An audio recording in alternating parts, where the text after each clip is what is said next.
These little Christmassy cutters are of course perfect for making pastries for Christmas, but they work very well too with icing, and I'll show you a lovely way to decorate some Christmassy cupcakes.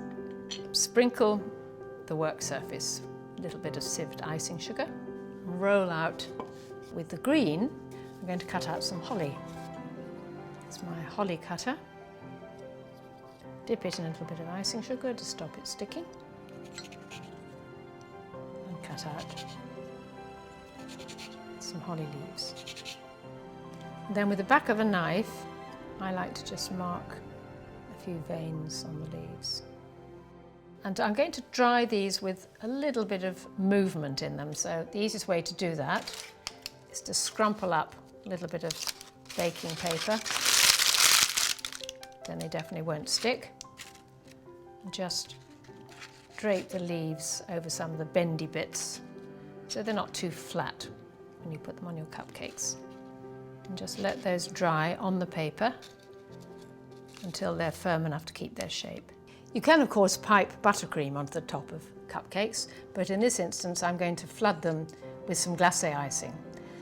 If the top of the cake is not quite even, or if there's not enough space between where the cake has risen and the edge of the paper case, then you'll need to trim it off a little bit, because you want to be able to just pour the glacé icing on top and let it have a nice smooth surface.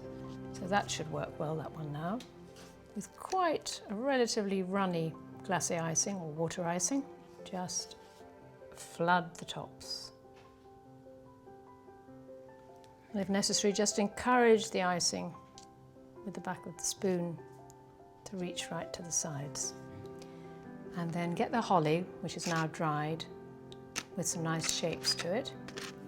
Add 1 or 2 holly leaves to the top of each cupcake, and with a tiny bit of red roll-out icing, make a couple of berries to go on each one.